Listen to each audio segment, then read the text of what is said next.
मेरे पापा मेरे पास आए कि पुत्र मेरी पेंशन बंद हो गई। हमने पेंशन ऑफिसर से बोला कि इनकी पेंशन बंद हो गई, क्या करना चाहिए? कह रहे हैं इनकी पेंशन इसलिए बंद हुई है क्योंकि इनका जीवन प्रमाण पत्र अपडेटेड नहीं है। एंड आई वाज लाइक जीवन प्रमाण पत्र वो क्या होता है? कह रहे हैं कि ये जीवित है। पापा कह रहे हैं चौदह मैं चल गया, तेरे सामने जिंदा खड़ा हूं। कह रहा अंकल जी इसी का तो प्रमाण देना है। कह रहे किसको? कह रहे सिस्टम को। कह रहा तेरा सिस्टम फाड़ दूंगा, मेरी पेंशन चालू करो तुम। कह रहा कुछ नहीं हो जाएगी, बहुत सिंपल प्रोसीजर है आपकी पेंशन चालू करने का। आपका आधार है, आधार में आपके बायोमेट्रिक्स हैं, हम आपके बायोमेट्रिक्स लगाएं उससे आपकी पेंशन चालू। इस आदमी के अंगूठे नहीं चले, दुकान वाले की गाड़ी बढ़ गई। कह रहे अंकल जी हाथ में रेगमाल रगड़ते हो क्या आप?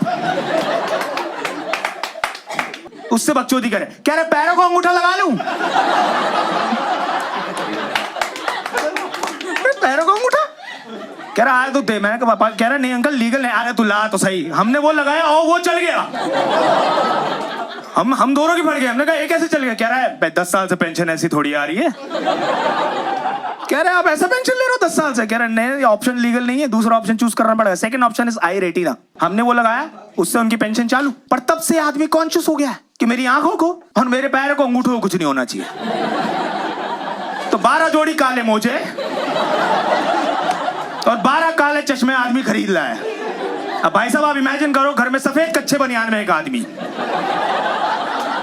काले मोजे डालकर, काला चश्मा लगाकर घर के बाहर बैठ के अखबार पढ़ रहा है। पक्का नारकोस का डीलर लग रहा है। 4 भाइयां काम छोड़ के जा चुकी हैं। कह रहे इस घर में तो काम नहीं करेंगे। पोछा लगा रहे अंकल जी कहां देख रहे, पता ही नहीं चल रहा है।